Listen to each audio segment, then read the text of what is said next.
Good afternoon.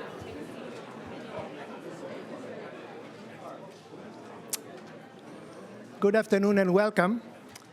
My name is Kostas Panos. I'm a professor of electrical engineering and computer sciences, and I'm also the director of the Center for Information Technologies in the Interest of Society. I'm here to introduce our speakers, and I have to tell you the obvious.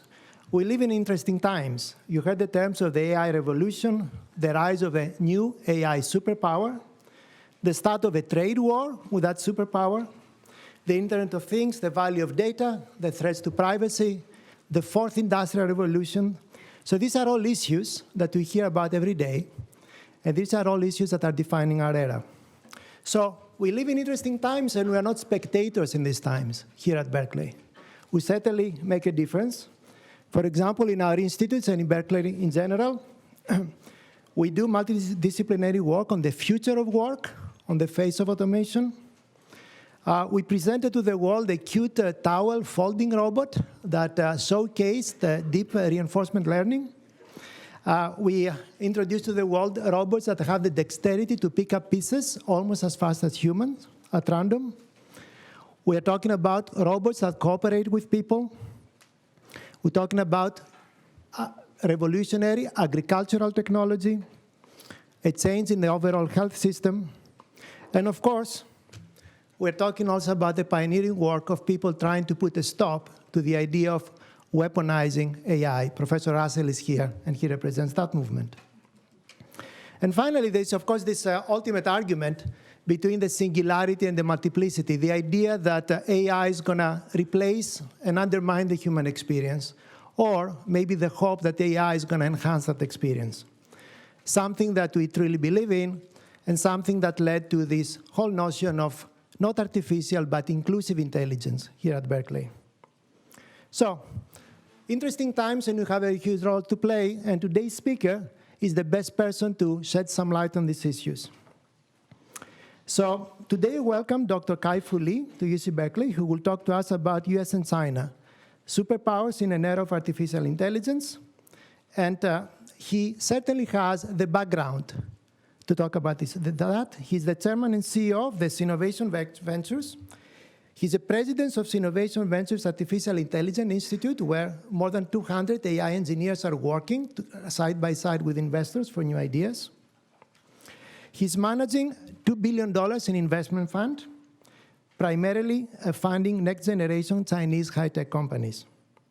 Prior to founding Sinovation Ventures in 2009, Dr. Lee was vice president of Google and president of Google China. Previously, he held executive positions at Microsoft, SGI, and Apple. He received his bachelor degree from computer science from Columbia University and his PhD from my own alma mater, Carnegie Mellon University, in computer science.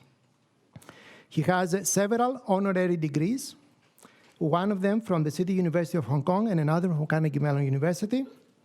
And he has authored many patents, many papers and articles, and 7 top-selling books in Chinese, and has over 50 million followers in social media. As lucky to have it, just yesterday, his new book was published just yesterday, 9/25. The title is AI Superpowers, China, Silicon Valley, and the New World Order, and certainly that's an exciting subject. So we welcome Dr. Lee. This is the right place, I think, for him to visit when he releases a new book. And this is a very timely occurrence for his visit. So I would like to acknowledge that this event is co-hosted by the Haas Dean's Speaker Series and the City Research Exchange. We bring together these long-standing seminars and communities to examine the future of leadership and technology in a rapidly changing world. And this event, by the way, was sold within hours. We have more than 200 people on the waiting list. And we have people watching not only here, but also on a simultaneous presentation at our headquarters in Citrus across campus in our auditorium, and of course the broader public over the internet. So welcome. I would like to welcome Dr. Lee on the stage, and I would like to welcome... Thank you.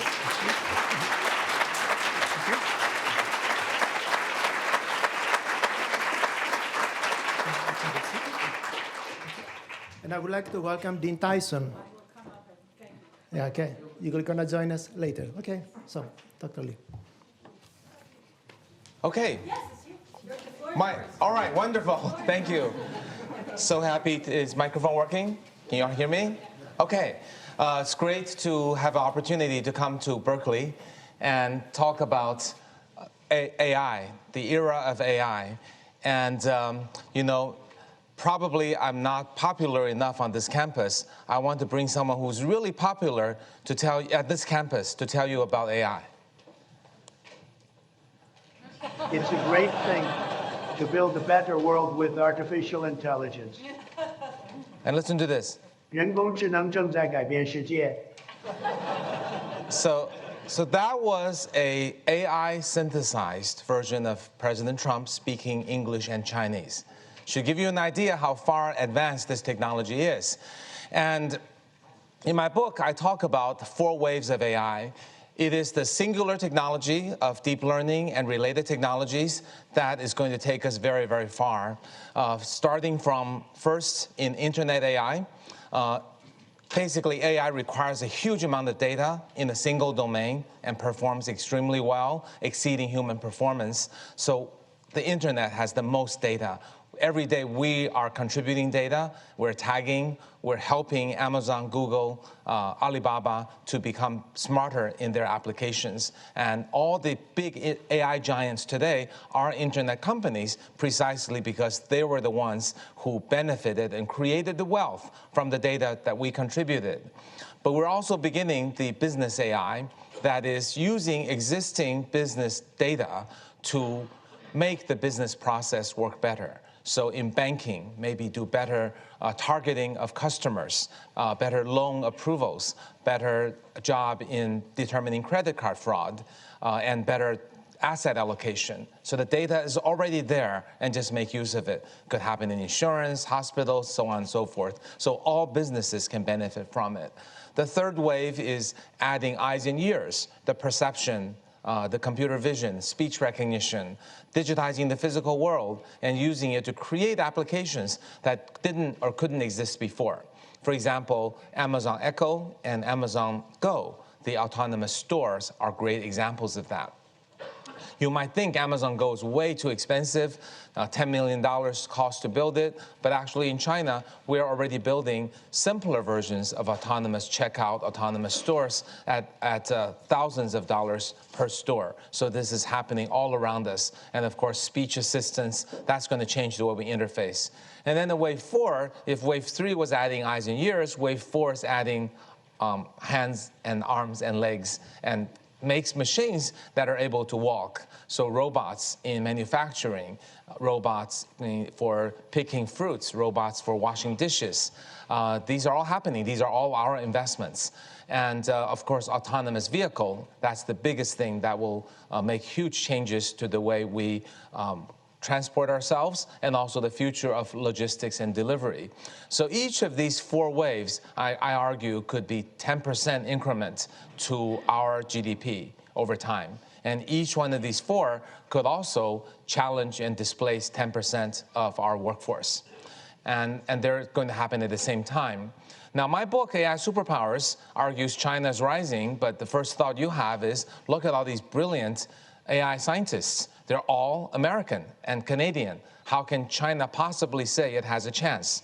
Not to mention Silicon Valley, in which we are today, dominated the world. The world revolved around a Silicon Valley hegemony, right?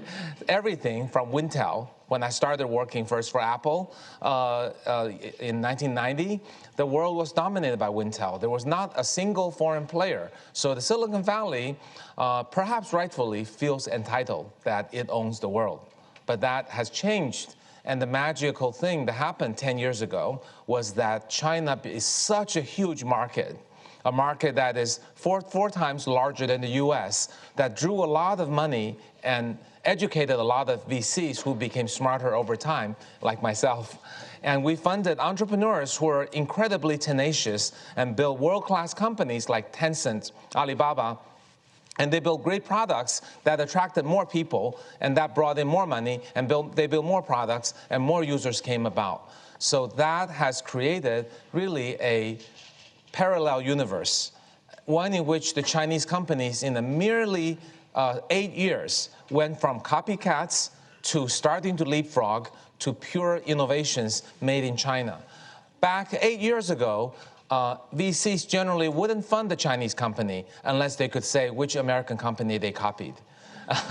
You know, because VCs weren't that smart back then, and basically, if there was already a proven concept in Silicon Valley, then it's valid to try it in China. But keep in mind, China was a very small market. When Google started, US internet penetration was 30%. China was 0.2%. So what could the entrepreneurs do but to rely on the smart American teachers and entrepreneurs to teach them? But in the last 5 years, these innovations actually got better. Today, WeChat is a better product than WhatsApp. Weibo is a better product than Twitter. Maybe not in the completeness of content, but in the quality of the product, okay? And now there are Chinese innovations. I only have 10 or 15 minutes. I can't even explain these companies to you because each one is totally different. It's all on my phone. It's not on your phone. And I use it, most of them daily. And they're great products. And they're not American inspired. They're completely Chinese inspired. So China has now reached a space where just purely Chinese innovation, captured on this slide, valued anywhere from $2 billion to $75 billion. And when we didn't even include Ant Financial, phenomenal amount of value has been created in China on Chinese innovations. So this 8 years magical change from copycat, copy to China, into innovators, copy from China. That is the core basis of why China can become a co-leader with the US in artificial intelligence. In building these great companies, Chinese entrepreneurs have become incredibly tenacious, iterating on products, very fast speed, and able to generate data, and use the data to train AI. In China, entrepreneurs consider 996 to be a very basic level of working hard. And 996 means not working 9 a.m. to 9 p.m. 6 days a week.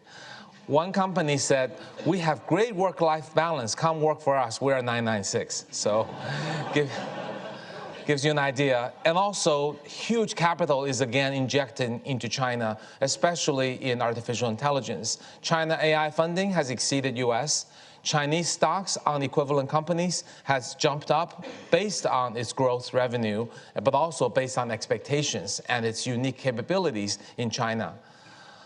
Just Sinovation Ventures alone, not counting the rest of the industry, our AI investments we already have 5 unicorns. I'm not even sure if there are 5 unicorns in AI in Silicon Valley. And these companies are worth $21 billion, with one of them about to go public. And that's just our investment. Totally, there are probably about 15 unicorns in China. This is just in AI, not pure AI companies. Note here that I didn't count, other companies that used AI. These are core, pure, 100% AI companies. So what has happened? Okay, I've told you about the unique parts about Chinese capital, entrepreneurship, and innovation.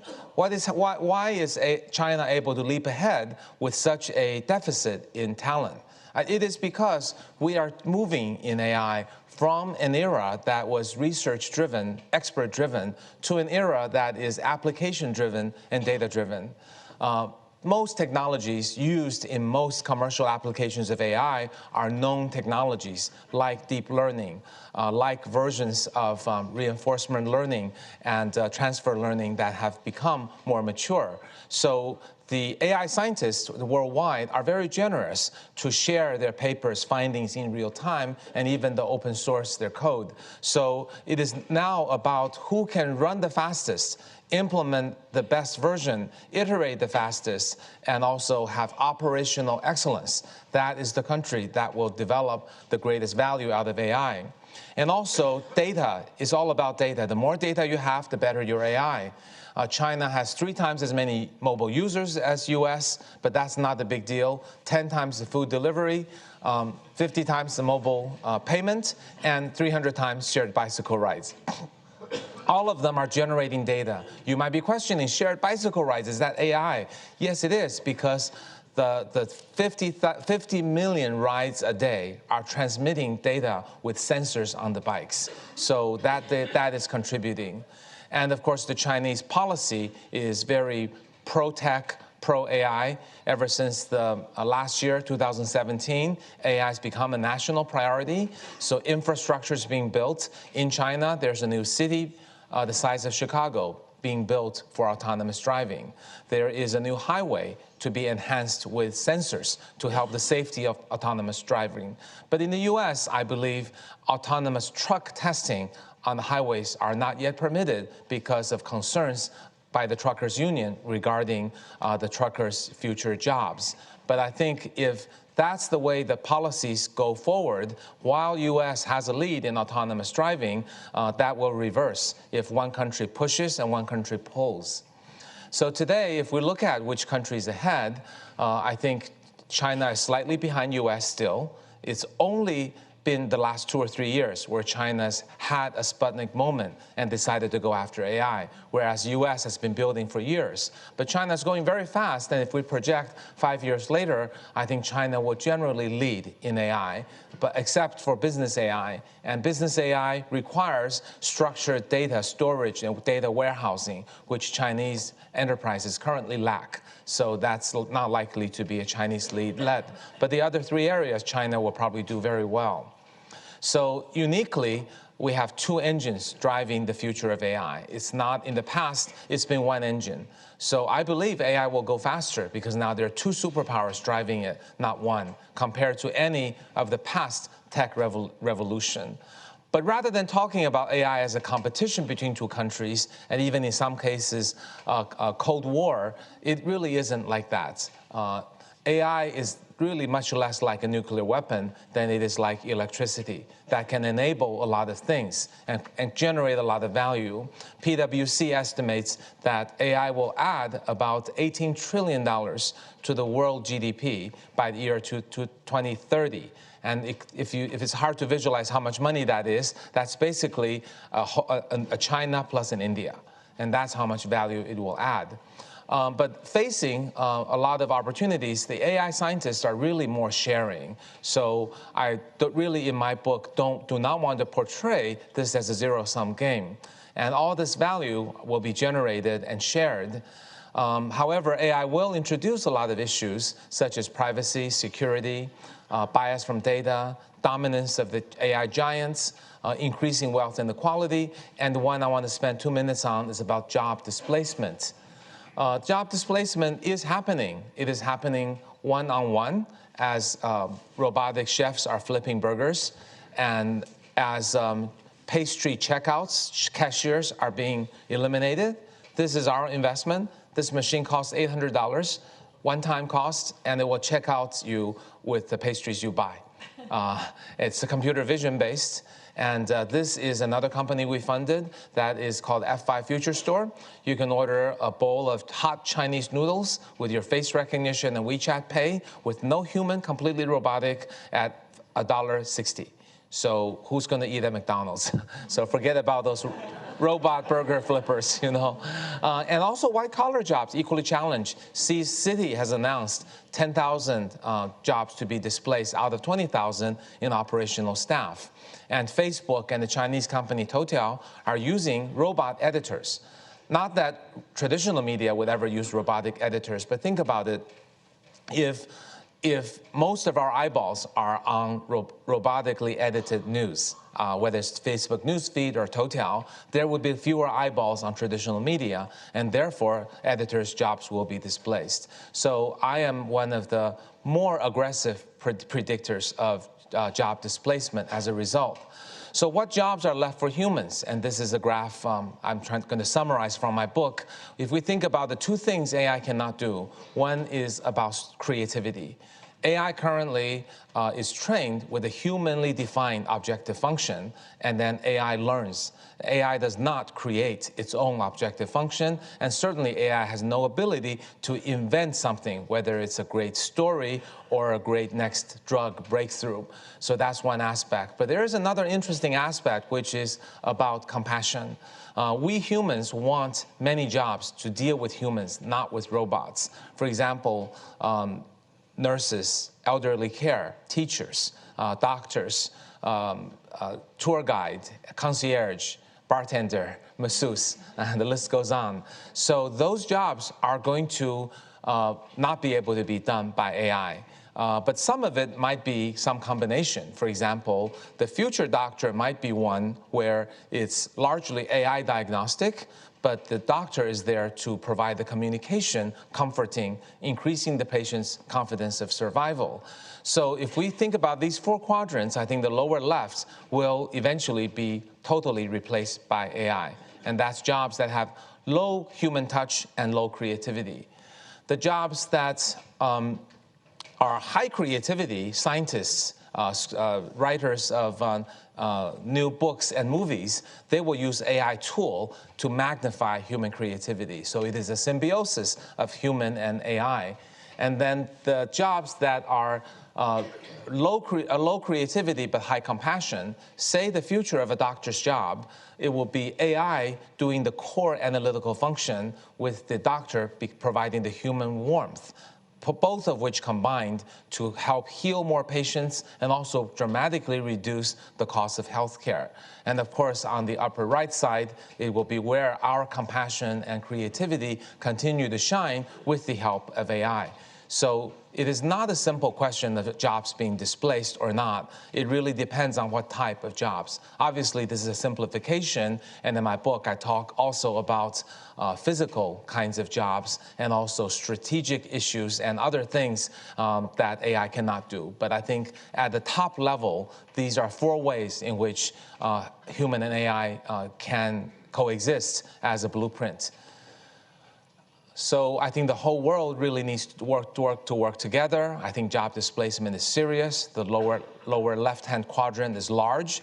But if we work together, I think we can get over the next 15 to 25 years as the lower left-hand quadrant is displaced. I would envision, just as 100 years ago, we saw a massive shift from agriculture to manufacturing jobs, we're going to see in the next 20 years a massive shift from routine to compassionate jobs. And that will be, whether or not we make that transition will determine whether we have a great future together. But this is a story of 20 years. If we think a little bit further at 50 years, when most of you are my age, and I think by that time, when we look back, we will really see AI is serendipity, because it came and took away the routine jobs, but it really gave us back the time to do the things that we love and think about what it is that makes us human, and allows us to follow our heart. It allows us to have more free time, allows us to work less, and maybe not work, and it allows us to drop this workaholism that has shaped us in the industrial age. The other thing I think we'll realize is there's a lot of fear about AI. I think whether we fear AI or embrace AI, it will become a self-fulfilling prophecy. As much as there are issues with AI, we have to embrace and believe that we have free will, that the ending of the story of humans and AI will be one that we write. Thank you.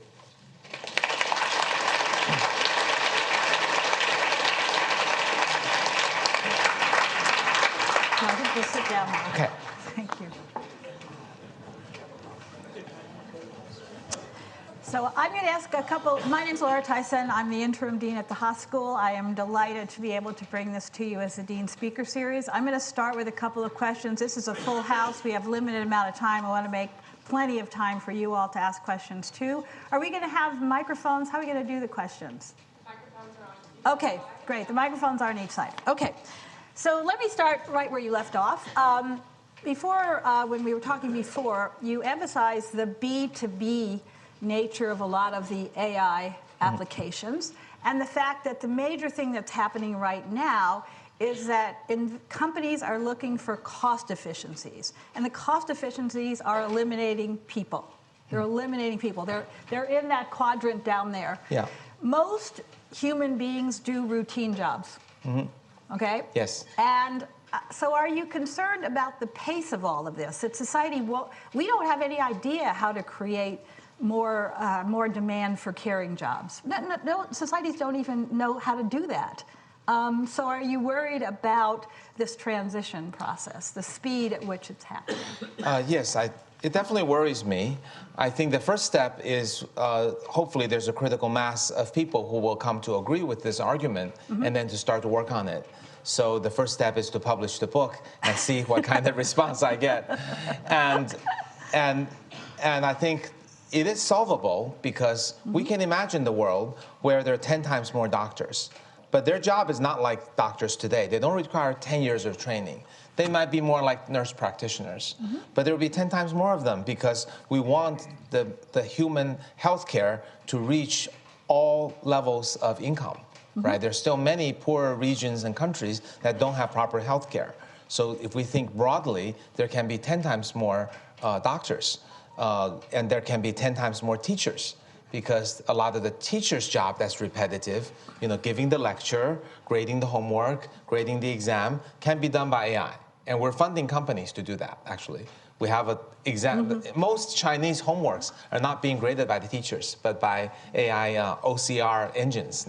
And actually they can do all kinds of grading, including fill in the blank, and even essays can be graded.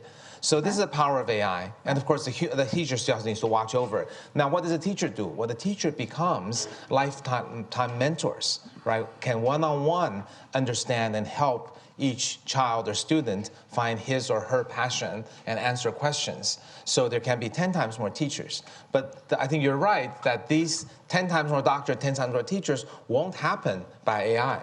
There are many optimists who say that AI will create so many jobs, it'll just be okay. But AI isn't going to create those doctor or teacher's jobs. No. We're the only ones who can do that. Right, we're the only ones who can do that. And if you look around the world and think about how we fund those kinds of jobs, education, healthcare, care for the elderly, they tend to be, they're social missions, and then we fund them socially. We don't fund them through B2B models in general. We just don't. It's a big problem. I am a VC. We wouldn't be able to consider someone who comes and says, I want to start a company that hires 10,000 elderly caretakers a year, will grow to 100,000. There's no doubt that there's social value. There's no doubt there are many of these jobs available today not being filled because people feel that they're paid too little. So somehow we need to get over that. Is it to subsidize those jobs? Is it to subsidize the founding of those companies? Is it changing our social contract so that our pay is not merely a reflection of the economic value, but also some combination of the economic and social value? These are really big issues. And they're issues that you do talk about in the book. So yes. I want to change gear a little bit because that's my particular passion, but it is in the book. And so let's talk a little bit about the U.S.-China because it's so in the news right now.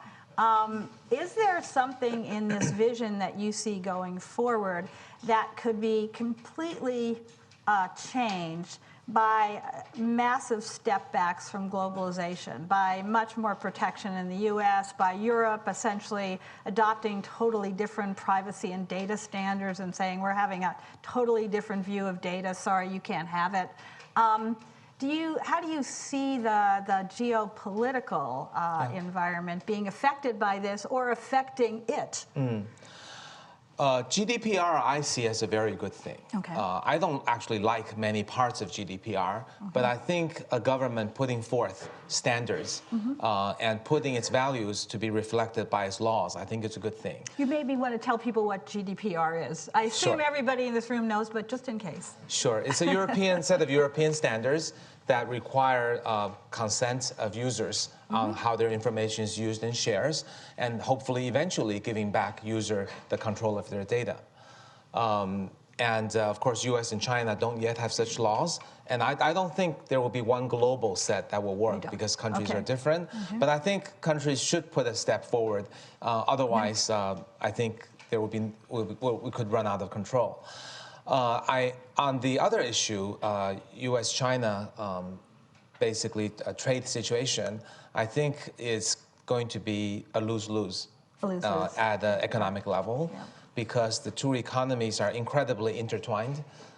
in terms of, if you take out the phone and look at all the hardware components, where there's the IP, the semiconductor, the memory, the chips, it's going to be, American parts sent to China, manufactured, sold back to America. So who pays tax to whom?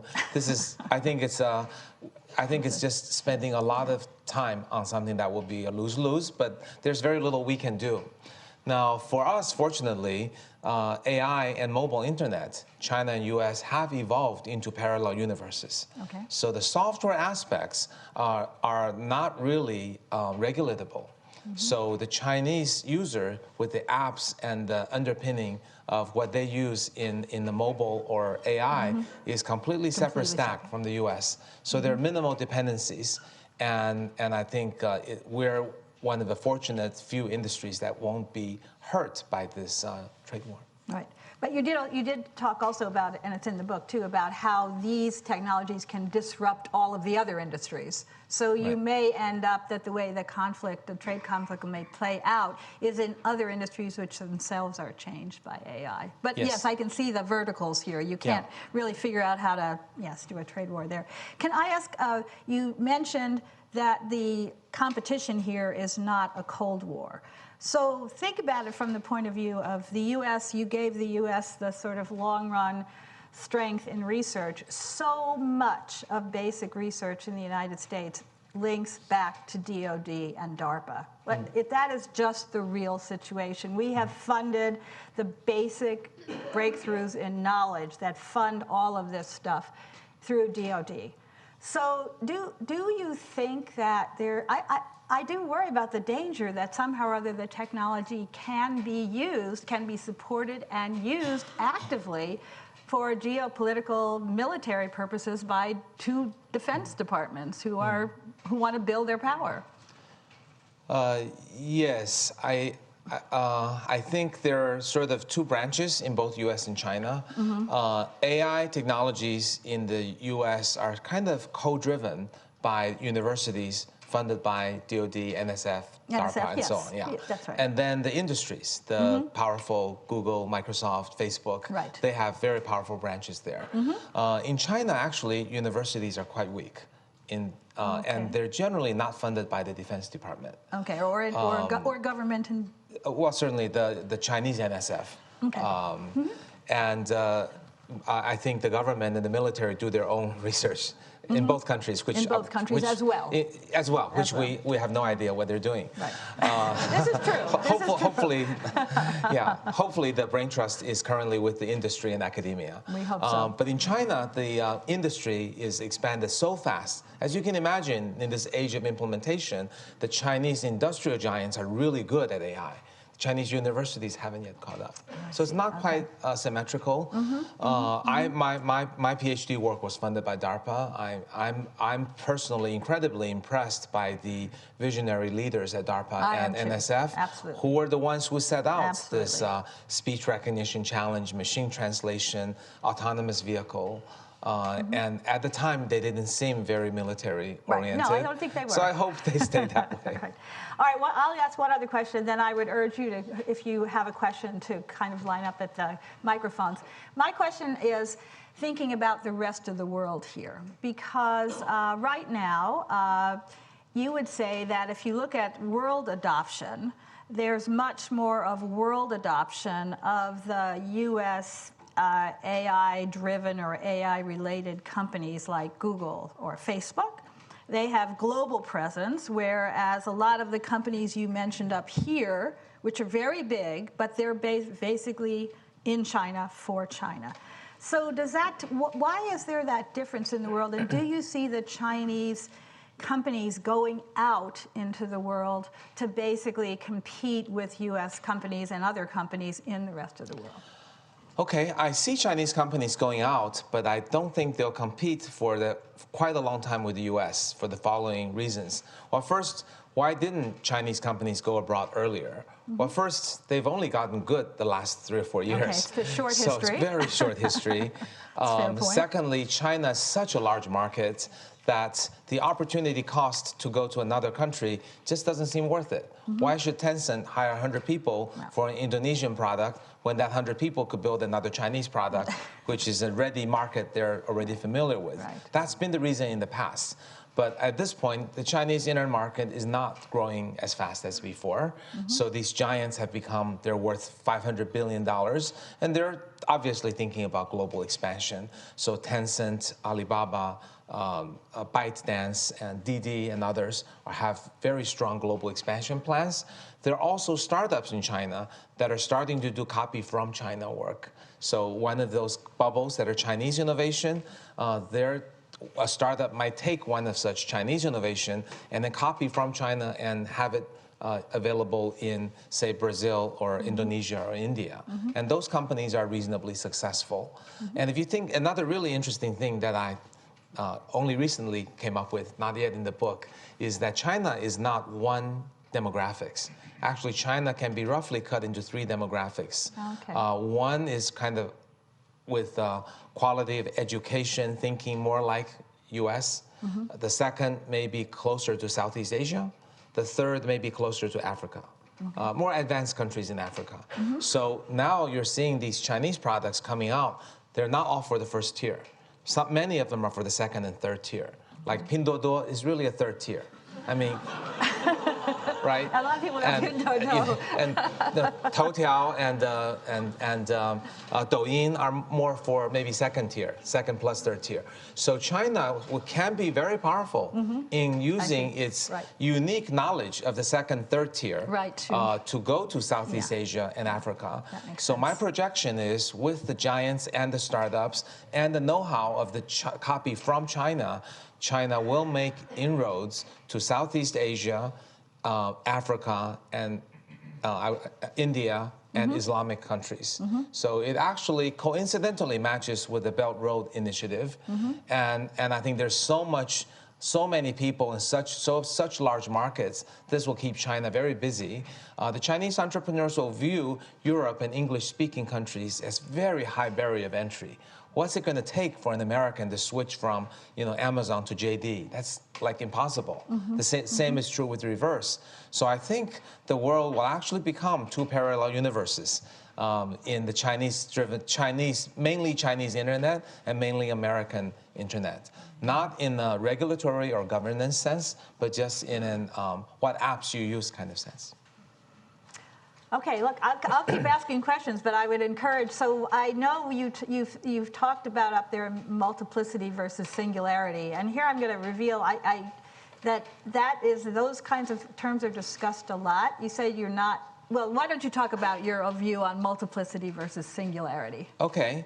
Well, singularity is the idea that things are moving so fast that machines will be so smart that there will be existential risk. And in particular with superintelligence. Right. I'm not a believer in superintelligence. I can see possible existential risks, but I cannot see superintelligence. Basically, extrapolation of the current algorithms, I don't see any roadmap towards that. I think we do see, for those of you who are not into AI, you probably see more and more headlines about AI being able to do cancer and autonomous driving and Go, and it's all those great things. You think singularity must be coming, but that's actually deceptive because it is applications that are growing exponentially. They're all still based on a single breakthrough. So that actually validates my point that we're in the phase of implementation. It's one set of technologies that have matured, and we VCs and entrepreneurs are going to really milk that technology for all it's worth and get it implemented. But those things that you read, are not breakthroughs in technology. And if we look back on the 62 years of AI history, I would say there's only one gigantic breakthrough, which is deep learning. And that was 10 years ago. That was 10 years ago. And we have yet to see another in the last 9 years. They're small breakthroughs, but unless we see more breakthroughs, I would be hesitant to project any date for superintelligence and singularity. Of course, when breakthroughs come, I reserve the right to change my mind. I think you mentioned Sputnik moment in your talk, and I believe in your book, the Sputnik moment in China was Go, was the game. Yeah, it's actually quite unbelievable that China 2 years ago, AI wasn't even understood by a lot of people, including the government.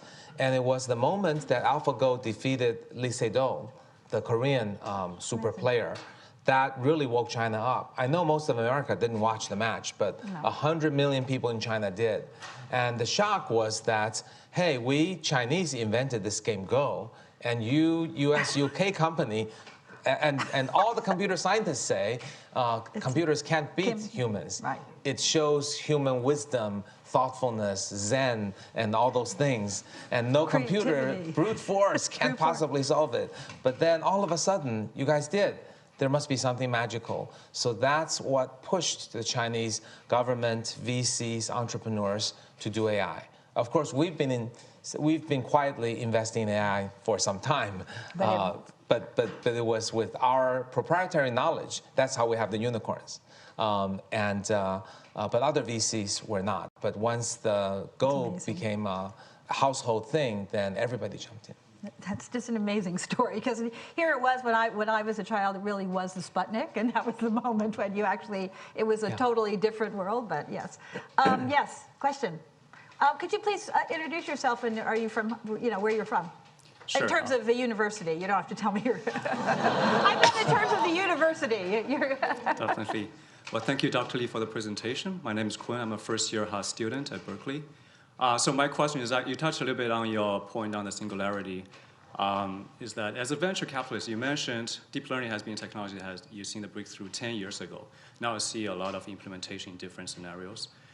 As a venture capitalist, what do you watch for the next breakthrough, or what's on your mind that you think could bring out a new game-changing technology that could you see a new implementation in different scenarios? The first question. The second question is, I'm an entrepreneur working on a deep learning-enabled, gesture recognition-enabled education technology company, really improving the user experience for the kids and also overall teaching efficiency for the teachers. Love to have an opportunity to pitch to you if that's possible. Thank you very much. Sure. You know how to reach me. I gave you the way to reach me. On the next breakthrough, see, as a venture capitalist, we see so much opportunity in deep learning. So we are funding new applications. For us, we actually, as venture capitalists, each company we fund, there is already inherent market risk, competition risk, talent risk, economy risk, and that's a lot of risks, and we don't really want to take a research risk. So we fundamentally don't invest about technologies that are not, at least to some extent, proven, at least for one domain, then maybe for another, to apply to another domain. But to speculate what research we would like to see, I think I would be interested in, look at the weaknesses of deep learning, right? It requires huge amounts of data. So who might invent something that requires less data? Maybe advances in transfer learning, maybe advances in unsupervised learning. Those might be advances we'd like to see. The one thing that we really think we will see is the platformization of AI. That is, let any non-AI engineer be able to program AI. That is the moment this will truly proliferate. And you see that, when you program the iOS, you don't have to learn how its face recognition and fingerprint recognition works, right? It's all encapsulated in their APIs and modules, so you just need to be a good programmer. So when AI reaches that stage, I think it's going to be a huge moment, and we are watching that carefully. As far as true research breakthroughs, I'm no longer in research, so that's probably all I can cover. Yes. Hi, Dr. Lee. Thank you so much for being here. My name is Joyce, and I'm a first-year MBA at the Haas School of Business also. My question for you is that you'd mentioned that creativity is one of the few things that humans will be able to supply.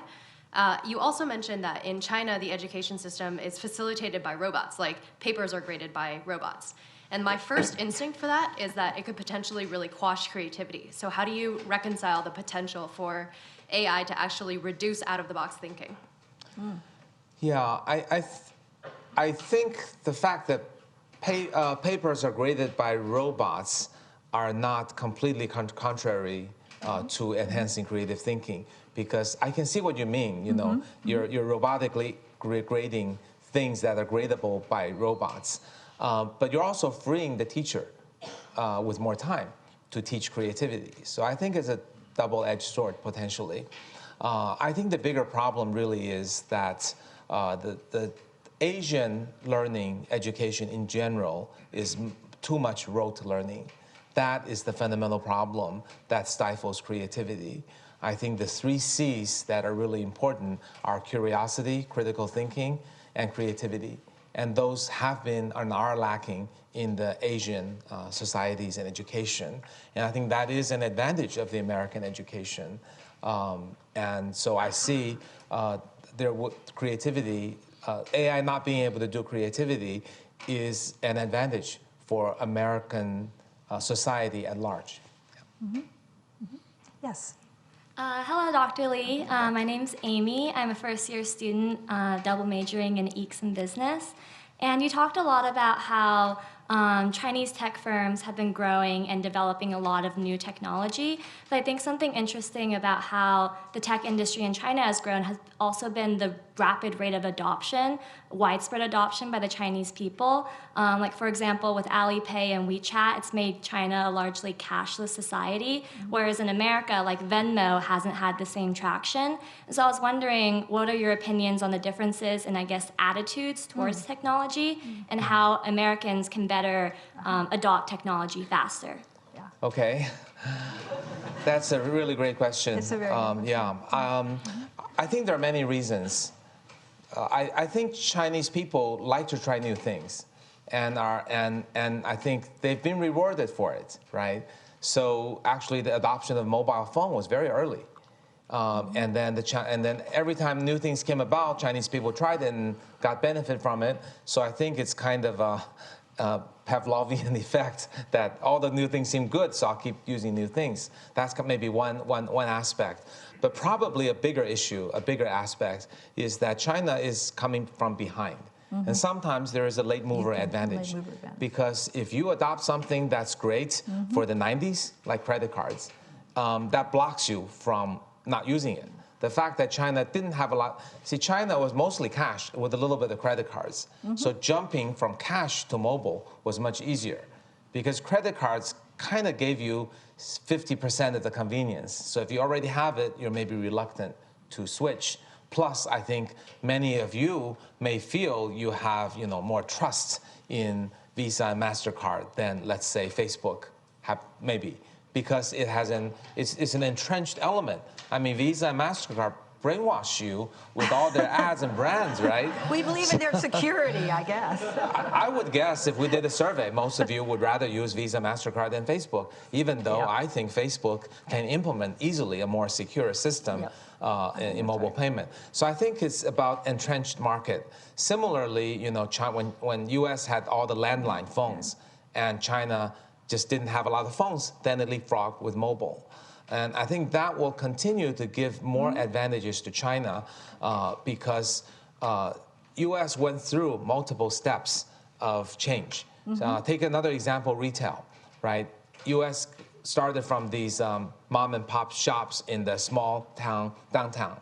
Then the Walmarts and Costco's came, and then the Amazon came. So there's a very gradual transition.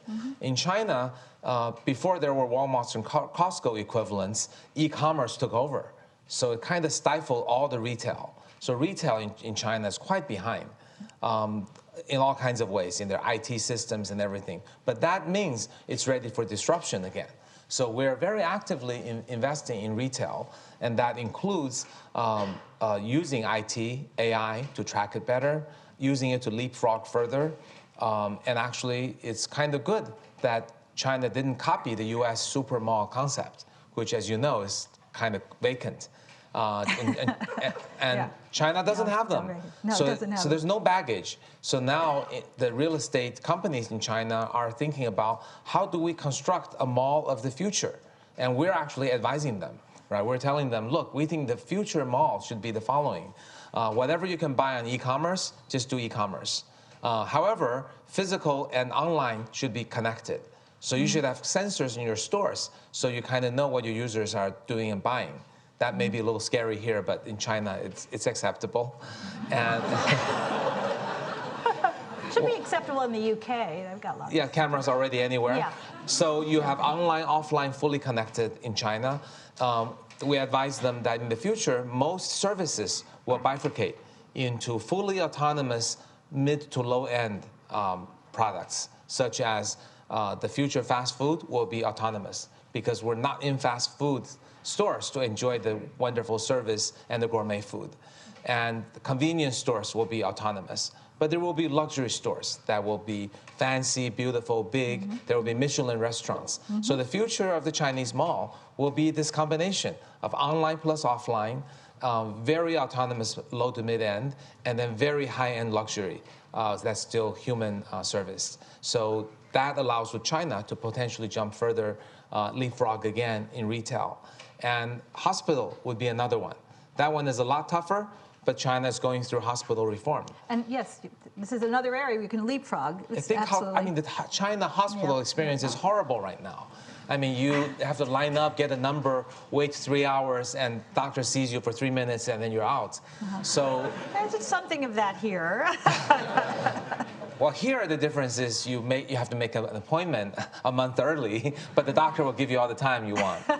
but time for leapfrog anyway. Right, time for leapfrog. It's time for leapfrog. Yes, over there. Yeah, hi, thank you. I'm Brian. I'm a full-time MBA at Haas. And I just wanted to touch on, you mentioned bias in AI, and I'm wondering how you factor bias in AI into your investment thesis. Maybe not for pastry recognition, but for other applications. How do you think about that? Right. Right. No, I think social responsibility is a part of everything we do. So we don't invest in AI for weapons. We don't invest in AI that's predatory to users and customers. We don't invest in AI that could be used for fraud, and we would not invest in a company that obviously enhances prejudice based on data bias. But the way I would think about it is sometimes non-technical people might think of bias in different ways. So let me clarify what bias means from a technical standpoint. First, a lot of people think AI can be biased because the programmer may have bias. That's actually largely untrue because AI basically works from data.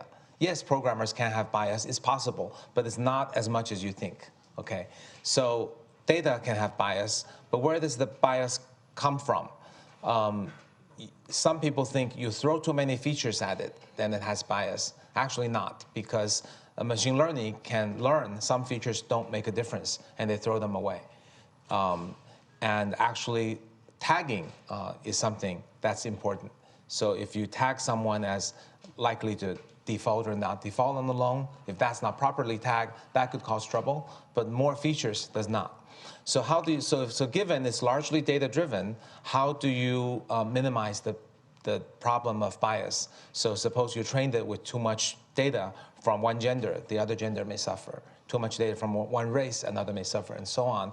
Well, the best way is really to ensure a proper balance of your data in a way that reflects the demographics. You could further say that what if you could further undo the effects of that past data has accumulated yes, that's right. by doing something. For example, if you thought that I'll use myself as an example so I don't insult anyone. So hypothetically, if you have data where, let's say the Chinese are being prejudiced against, and that it forced them to do things that may cause them to have what looks like bad data that you don't want to give loans to them, okay? But you want to be fair to the Chinese, hypothetically. What you could do is to remove race from consideration, right, from the data. So you could do that. But you have to be aware that AI just optimizes on the function. So if you want to have it to minimize default rate, and loaning more to Chinese actually increases the default rate, you're intentionally making it less accurate by making it less prejudicial to perhaps a sector that you've in the past discriminated against. So that's I think a balance you have. And the last thing I'll say is that While we can all say there are worries about data bias, I believe humans have much more bias.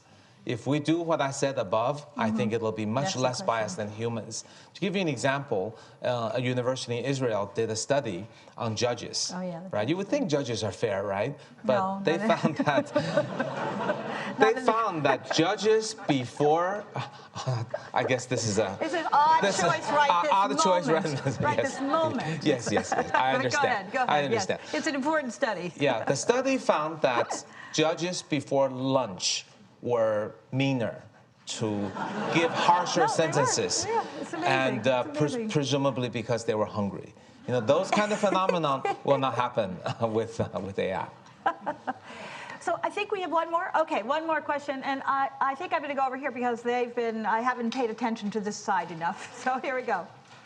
Hi, thank you very much, Dr. Lee. I'm an international student from China, and now I'm a junior in Haas School of Business at UC Berkeley.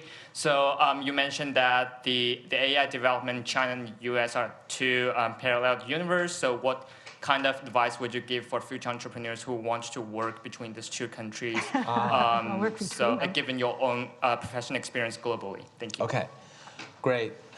I think cross-border will be very difficult. It's been an interesting theme for the past 10 years. You would think such two large markets, something cross-border would be great. So given their parallel universes, I wouldn't advise you to work for an American company trying to do business in China, or a Chinese company trying to do business in America. Tech company, anyway. Tech company. I wouldn't. I mean, it's getting harder. I'm giving a generic statement. It's obviously exceptions, but everything else being equal, I would say be careful about taking those jobs because those companies will have a hard time crossing the parallel universe. I would say that what might be interesting is learn what's so great in America, and then move to China and use that knowledge. Or the reverse.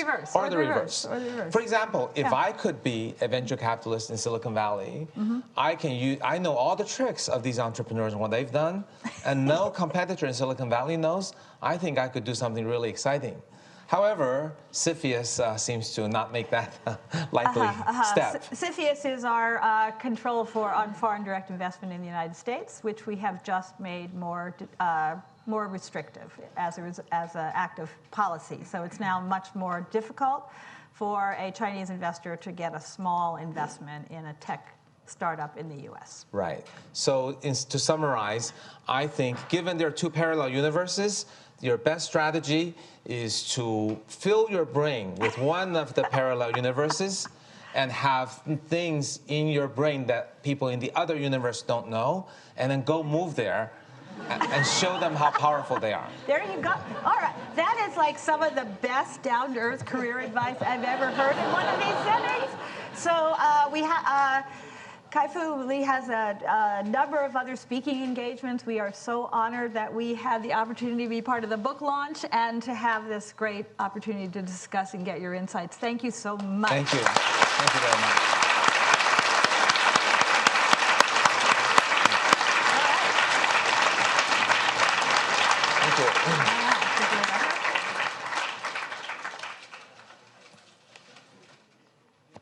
That was such a great way to end, too. Thank you.